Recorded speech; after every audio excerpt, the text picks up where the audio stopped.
Hi everyone, my name is Bobby and I'm here to help you use the course Contact Calculator.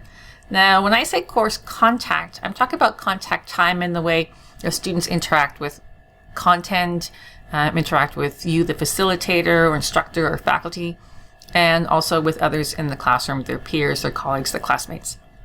So contact time is the amount of time that learners are engaging with learning in the learning environment. And that could be online, that could be in the classroom, that could be blended, that could be a combination of both. So it's not about where contact is happening, it's what contact is happening. And there's two aspects to this contact. One is the time aspect. Let's say you have a 30-hour course. You would want to make sure that students are getting 30 hours of contact time. Not less than 30, not more than 30, but roughly around 30 hours of contact time, if that's what you say the course is going to be.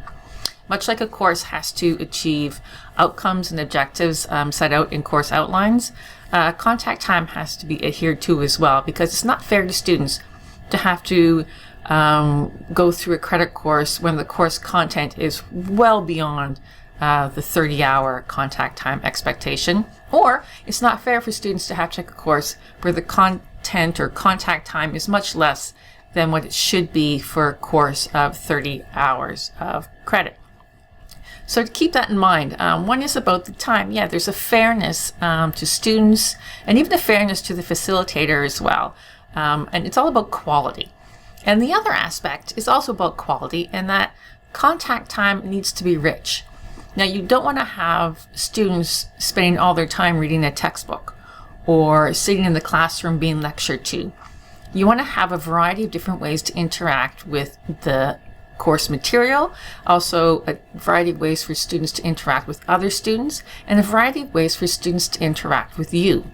Because it really should be two-way interaction. The students are communicating with you and you're communicating with the students. The students are interacting with content. They're getting feedback from the content, some kind of feedback, some mechanism. And also students are interacting with students in two-way communication. So there's a lot of things that are supposed to be happening in the classroom, but if students are just reading a textbook or sitting in a lecture and writing a test, there's not enough happening. There's not enough engagement, and there's not enough to support and develop and engage students towards learning, and the motivation won't be there as well. So there's a couple of things. There's the time aspect of fairness and the other aspect of actually stimulating the learning. So this course calculator contact calculator will help kind of get an idea of what's going on in your course, because not everyone's too familiar with what's actually happening or can say, yes, my course is 30 hours of contact time because I know, and I know it's a very vibrant learning experience because I have a variety of different ways to engage the students through UDL principles and motivation techniques. So if you can't say that, you may want to take a look at the calculator, or even if you can, find ways to explore your course to see what your course is all about. It's actually a pretty fun tool to use. It doesn't take long. The less you know about the course, the longer it's going to take to fill out. So there is a worksheet you can use, and I can get into that right here, in that there's a few things in here. I'm going to look at a couple things. One, there's a worksheet, just like a little worksheet you can print off. I'm going to put the link underneath the YouTube video. It's something you can print off so you can just go through your course if you wanted to make notes and scribble before you use the calculator. You don't have to use the tool, it's just optional. If you know your course, you know what's in it, then that's easy, just to use the calculator. I'm going to demo how to use the calculator quickly, like an example, just to make up one. And then we're going to show it a results page, and just take a look at the results page and see what it tells us, and just show you what you should be looking for in your results page. So I'm just going to jump ahead here, point out a couple of things we're going to look at. One on the right here is the calculator. Now it is on the website, the Lifelong Learning Explorer webpage, which maybe you've already come from. I'm not sure, but all the links will be underneath the YouTube video, so don't worry about URL addresses or anything like that. It'll all be available below. It is also a mobile app, so you can either be using it as a mobile app on your phone, or you can just go to the website. Your choice. On the left, this is what I was talking about, that worksheet you can just print off and scribble off, make notes as you're going through your course about, how many pages of textbook students are reading, or how many media minutes, how many videos they're watching, that kind of stuff. So I'm just going to ignore that for now and jump right ahead into the calculator itself. because the calculator is pretty straightforward. It's on this page here. There's a lot of information, text on the left. That's just explaining the calculator. It doesn't have anything to do with the calculator. The calculator is just in this blue box here. Or you can just scan the code and just open up on your phone. So it's a very simple tool. The idea is the simplicity. The idea is for getting a report that you can look at and say, aha, this is good or this is not, maybe could be better. So if you're in the app, you just simply click on Start Calculating, and then a Windows calculator is going to open. And it's pretty straightforward. There are 8 sections in the calculator. It begins with readings, goes to multimedia, discussions, etc. And we're just going to walk through it really quickly. I'm going to pretend we have a course going. So we have in our course, let's say I have a 5-credit course, and let's just say a 5-module course. And in each module, I assign them. Again, this is divided up in class or online. So if you're fully in class, just keep it there. Fully online, keep it in there. Or if it's blended, you can use both sides. I'm going to say my course is fully online in this example. And in each module, I probably get them to do 1 reading. So I'm going to punch in 5 readings. Now I may think actually one of those readings was a bit of a longer one. It was about a 5-page reading. So I'm just going to put 1 there. So I've got 4 short readings and 1 long reading. Okay, so for video, my course is all online, so I'm not going to worry about the in-class section here. But for online, I think in 5 modules, I think I have them watching at least 1 video, but they're just short videos in each module. So I'm going to punch in 5 there. And for discussions in 5 modules, nothing's in class, it's all online. So I have a discussion every week, so but they're not very in-depth discussions. So I'll just say there's 5 small discussions. And that's like online posting. Group work, I don't think I have any group work in this. There's no group assignment, so I'm going to leave that. For learning activities, now I know I have at least 1 activity in each module for sure. And they're only simple ones, like 1-step quick things like posting to a Padlet or posting to an answer garden. But I do have a Nearpod actually, which is a bit of a longer, more intense one. So I think that's actually a bit more of a 4 or 5-step one. And then the tests. Let's see, I have only 1 short quiz, but you could do, if you have different size quizzes, you could do different sizes. And for assignments, well, I know I have 3 assignments, and I know one of them, neither of them are really small. I'd say they're all written about 5 to 800 words per. So for instructor time, nothing's in class online. I know I have, just by my memory, I have 3 1-hour sessions for sure. And I know I have 3 half-hour sessions online. I think that's all I have. Now what this has done is this calculator is calculated a total contact time. Now it's set up so it calculates the amount of standard viewing speed or reading speed for a standard level of standard adult level of reading. So it calculates the time it would take a student to watch these videos or to do these readings depending on length. So the total calculation contact time is the expected time that students are engaging with material, with students, with you, with activities, like synchronously or asynchronously.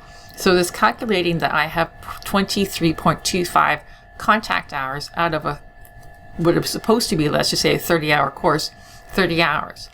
This calculation would tell me that my course is not enough contact time. So I'd have to go back here and see, well, maybe I made a mistake in my calculation. I missed something.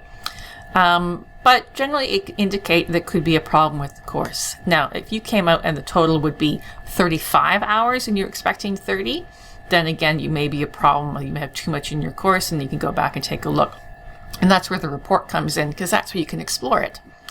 Now, I should mention for the assignments, homework aren't contact time. So when I talk about assignments, I mean things like something you would do in the class or with students, or they could be doing some type of reflection or self-assessment, or they could be working on case studies in the class, or things that aren't homework. It's not meant to be what students do when they go home to write an essay. It's things that they would be doing in a classroom environment.